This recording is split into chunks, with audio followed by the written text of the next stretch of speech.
साथियों, हम छठ महापर्व को मानवता के महापर्व के रूप में दुनिया की एक बहुत बड़ी संस्था है। दुनिया के सारे देश उसके साथ जुड़े हुए हैं। उस संस्था का नाम है यूनेस्को। हम लोग कोशिश कर रहे हैं कि यूनेस्को की जो विश्व विरासत की सूची है,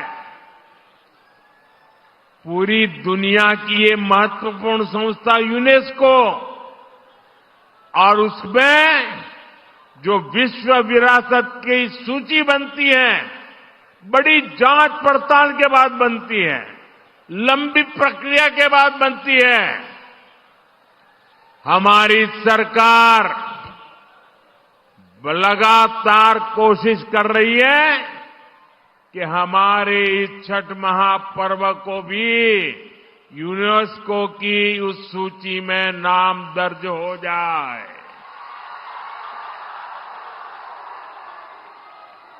मुझे बताइए, हर बिहारी को गर्व होगा कि नहीं होगा?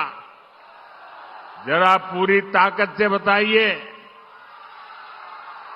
जब दुनिया में ये महान विरासत के रूप में उसका नाम लिखा जाएगा, हर बिहारी को गर्व होगा कि नहीं होगा? हर हिंदुस्तानी को गर्व होगा कि नहीं होगा?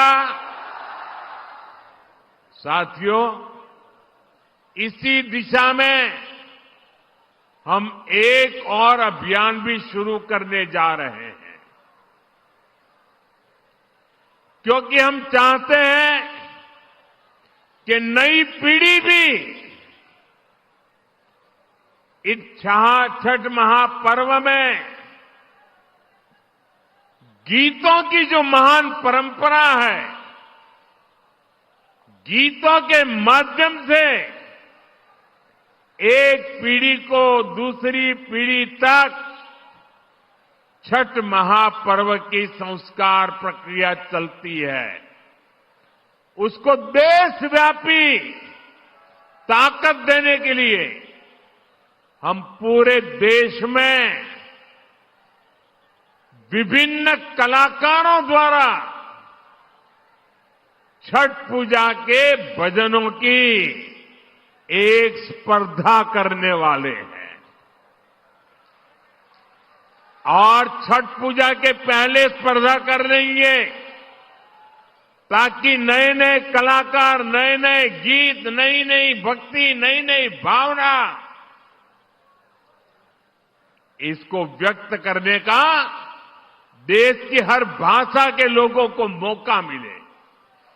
इसमें जनता ही चुनेगी कि उन्हें कौन कौन से गीत सबसे ज्यादा अच्छे लगते हैं। जो टॉप के गीत चुने जाएंगे, उन्हें लिखने वाले, उन्हें गाने वाले गायकों, उन सबको अगले साल छठ पूजा से पहले सम्मान किया जाएगा, उन्हें पुरस्कार दिया जाएगा। और ये विचार मुझे इसलिए आया कि मैं इस बार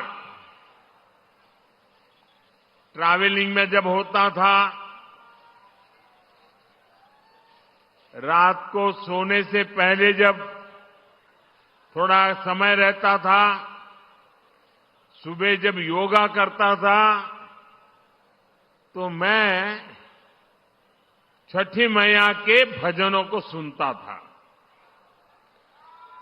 और उसमें मैंने देखा कि एक विदेशी महिला इतने बढ़िया तरीके से छठी मैया के गीत गा रही। मैंने एक नागालैंड की बेटी को देखा, उसके लिए तो हिंदी बोलना भी मुश्किल था, लेकिन वो नागालैंड की बेटी छठी मैया का भजन इतने भावपूर्ण रूप से गाती थी, तो मेरे मन में विचार आया कि अब छठी मैया हिंदुस्तान के कोने कोने में ही नहीं, दुनिया के कोने कोने में भक्ति का भाव जगा रही है। और इसमें से ये अभियान करने का विचार मेरे मन में पैदा हुआ।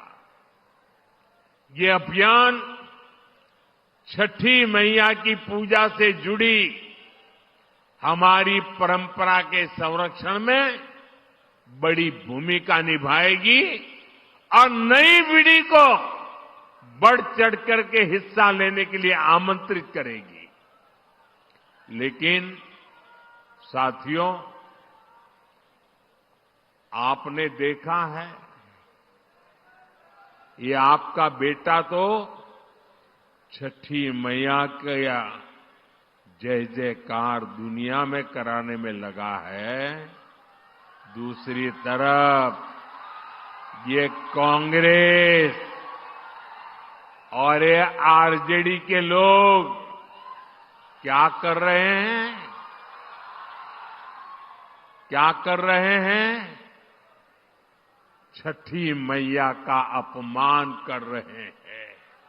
क्या कर रहे हैं? क्या कर रहे हैं? क्या कर रहे हैं? आप मुझे बताइए, क्या कोई कभी चुनाव में वोट पाने के लिए छठी मैया का अपमान कर सकता है क्या? क्या ऐसा अपमान बिहार सहन करेगा क्या? क्या ऐसा अपमान हिंदुस्तान सहन करेगा क्या? क्या मेरी माताएं जो निर्जला उपवास करती है, क्या वो सहन करेगी क्या? आरजेडी कांग्रेस के लिए कैसी बेशर्मी से बोल रहे हैं। उनके लिए तो छठी मैया की पूजा एक ड्रामा है, नौटंकी है। आप उनकी बातों से सहमत है क्या? ऐसे लोगों को सजा दोगे कि नहीं दोगे? जो माताएं बहनें निर्जला इतना लंबा व्रत रखती है,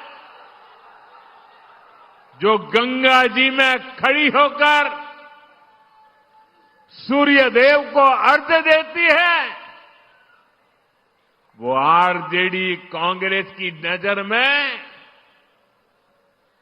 वो तो ड्रामा करती है। क्या बिहार की माताएं बहनें, सारी माताएं बहनें मुझे जवाब दीजिए, क्या बिहार की माताएं बहनें छठी मैया का ये अपमान बर्दाश्त करेगी क्या? साथियों, ये हर उस व्यक्ति का अपमान है जो छठी मैया में श्रद्धा रखता है। और मैं जानता हूं, छठ पूजा के इस अपमान को बिहार चुनाव नहीं, आने वाले सैकड़ों साल तक भूलने वाला नहीं है। मैं छठी मैया की भक्ति को समझता हूं और इसलिए कहता हूं, सैकड़ों साल तक इस अपमान को छठी मैया की पूजा करने वाला कोई नहीं भूलेगा।